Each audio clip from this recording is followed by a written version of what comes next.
प्यारे बच्चों, आज बात करने वाले हैं आपके समाजी विज्ञान के महत्वपूर्ण चैप्टर के बारे में, जिसका नाम है भूमंडलीकृत का बनना।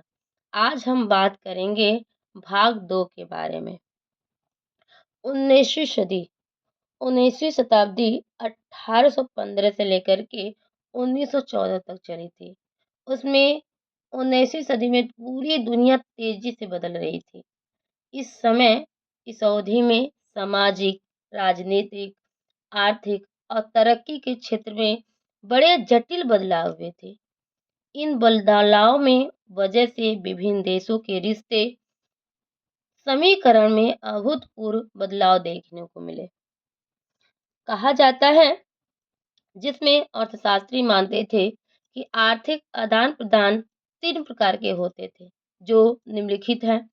जैसे व्यापार का आदान प्रदान होता था, श्रम का आदान प्रदान होता था, पूंजी का आदान प्रदान होता था।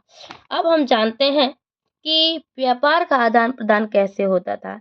इसको व्यापार में पहला प्रवाह कहा जाता था। पहला प्रवाह, इस वस्त्र में आर्थिक विनिर्माण के लिए 3 प्रवाह बताया गया, जिसमें वस्त्र और गेहूं का था, जो एक देश से दूसरे देश तक भेजे गए थे।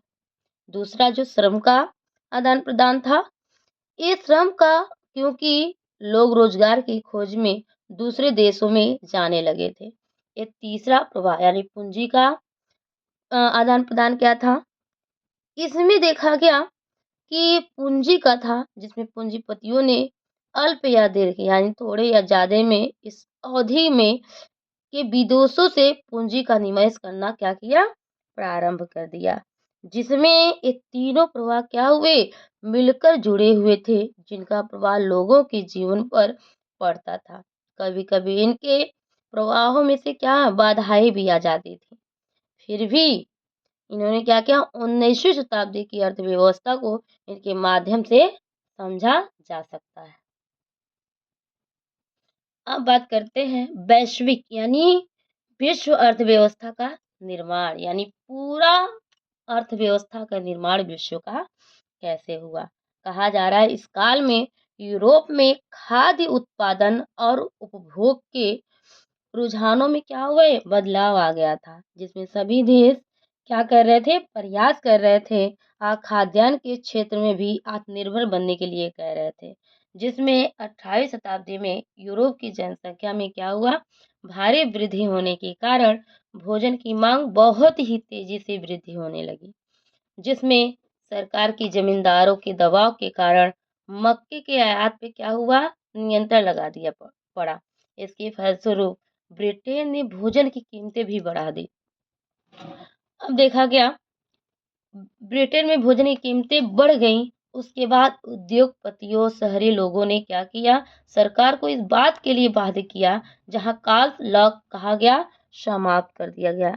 और कास्ट लॉक क्या था, जो 18वीं शताब्दी के अंतिम दशकों की ब्रिटिश की संख्या क्या की, बहुत तेजी से क्या हुई, बढ़ने लगी। जिस समय नगर फैल रहे, उद्योग बढ़ रहे थे, लेकिन खाद्यान्न की मांग भी वृद्धि हो रही थी, लेकिन कृषि उपजों की मांग बढ़ने के महंगे होते जा रहे थे और भूस्वामियों का क्या था, दबाव बढ़ रहा था। यानी जिसके जमीन जायदाद ज्यादा थे, भूस्वामित्व के मालिक हुआ करते थे, उनका बहुत ज्यादा दबाव हो रहा था। जिसमें सरकार ने क्या किया, मक्का के आयात पे क्या हुआ, नियंत्रण लगा दिया। इसलिए कहा गया, कॉस्ट लॉ का नाम दिया गया। और इस खाद्य पदार्थों को बढ़ते हुए मूल्य के कारण उद्योगपतियों और नगरों के निवासियों को क्या किया गया, कास्ट लॉ समाप्त की मांग सरकार ने निरस्त कर दिया। उस समय अभी बताया गया है। अब जब कास्ट लॉ समाप्त कर दिया गया तो उसका प्रभाव पड़ा कैसे, उसका जब प्रभाव पड़ा तो कहा, बाहर से सस्ता अनाज क्या होगा, ब्रिटेन में आयात होने लगा। जिसमें पूर्वी यूरोपीय देशों में रूस, अमेरिका और ऑस्ट्रेलिया के द्वारा ब्रिटेन को खाद्य पदार्थों का क्या किया जाएगा, निर्यात आरंभ कर दिया जाएगा।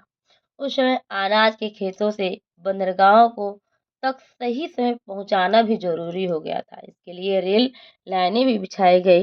इन सभी देशों से वनों को साफ करने की कृषि योग्य भूमि का निर्माण किया तथा कृषि का क्या किया, प्रारंभ प्रारंभ किया। किसानों ने खेती को जमीन का एक बड़ा हिस्सा खाली छोड़ दिया जाता था। लोग भारी संख्या में बेरोजगार हो गए थे, जिसमें भारी संख्या में लोग शहरी और क्या कर रहे थे, पलायन कर रहे थे, जिनको वनों को साफ करने और खाद्य उत्पादन करने के लिए बड़ी संख्या में क्या कर रहे थे, श्रमिकों की भी आवश्यकता अनुभव हो रही थी, जिसमें दाम गिराने से भी ब्रिटेन में खाली पानी चीजों को भी मांग बढ़ने लगे थे। अब बात करते हैं औद्योगिकरण, आमदनी भी बढ़ने लगी थी। इसके अतिरिक्त भोजन आयात करने की जरूरत पड़ गई थी। अमेरिका और ऑस्ट्रेलिया में मजदूरों की किल्लत हो गई थी। 19वीं सदी में लगभग 5 करोड़ लोग यूरोप में अमेरिका और ऑस्ट्रेलिया पहुंचे, जिसमें 1930 के दशक आते आते कृषि क्षेत्र में वैश्विक अर्थव्यवस्था का निर्माण हो गया, जिसमें बहुत सारे लोग ऐसे आए जो श्रमिकों की कमी हो गई थी, बहुत ही कमी हो गई थी।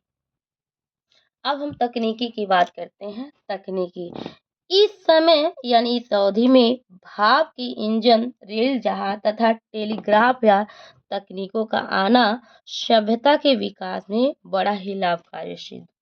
आज तकनीक है तो सारे काम आसानी से किए जा रहे हैं, क्योंकि पहले प्राचीन काल से हर काम बहुत धीमी गति से हो रहे थे, लेकिन आज देखा गया तो बहुत तेजी गति से हो रहा है। एक तकनीक की ही देन है जो बहुत तेज से काम हो रहा है।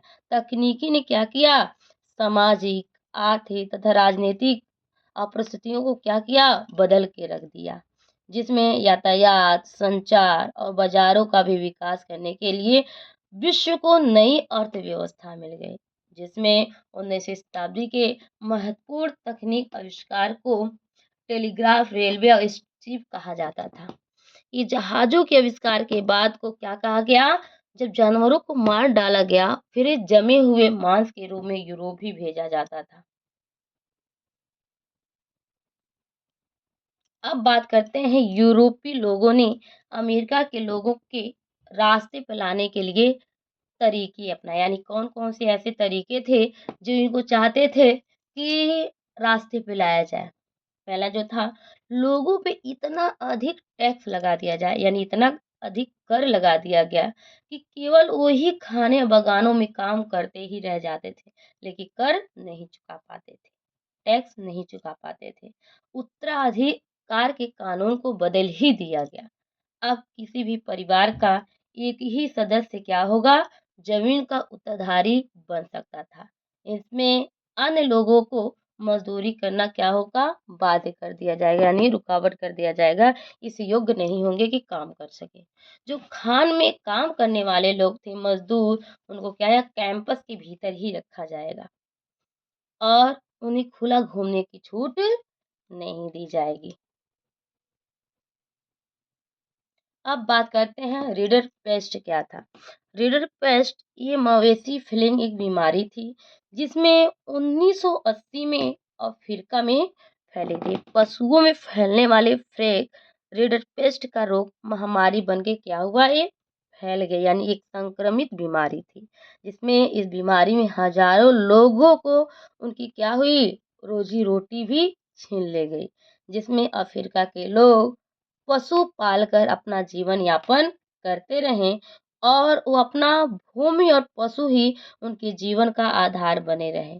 और ये वास्तव में एक संक्रमित मवेशी द्वारा ले जाया गया था, जिसमें ब्रिटेन एशिया से क्या हुआ, आयात किया जाता था, जिसमें डीलर पेस्ट घातक और तेजी से फैलने वाली मवेशी बीमारी थी, जिसमें ये अफ्रीका को बुरी तरह ही क्या हुआ, प्रभावित कर दिया था। अब बात करते हैं भारत में अनुबंधित श्रमिकों का जाना कैसे क्या जरूरी था। इसमें जो गरीब लोग थे, बेरोजगारी के कारण भारत में अनुबंधित यानी गिरमिटिया मजदूर पश्चिमी देशों को भेजे जाने लगे थे।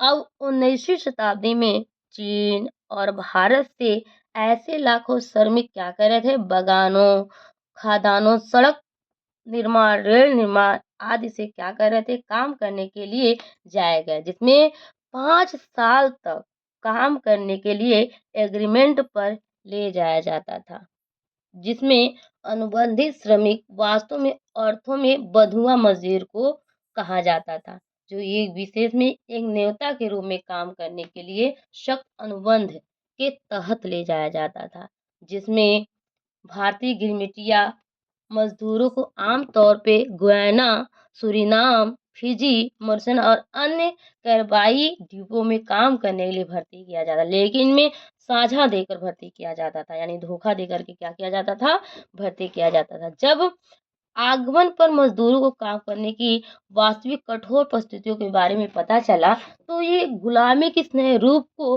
वर्ष 1991 में क्या किया, समाप्त कर दिया गया, जिसमें अब ये लोग चाहते थे कि अब इसमें से हम क्या करेंगे, हट जाएँगे, जिसमें राष्ट्रीय पहचान के लिए निर्माण भाषा और लोक परंपराएँ बहुत ही महत्वपूर्ण भूमिका निभाते थे, जिसमें व्यक्ति अपने जन्मभूमि के अनुभाषा के बोलता था और परंपराओं में का पालन करता था। इन पीढ़ी दर पीढ़ी बनाए रखने के लिए महत्वपूर्ण भूमिका भी ये निभाते थे।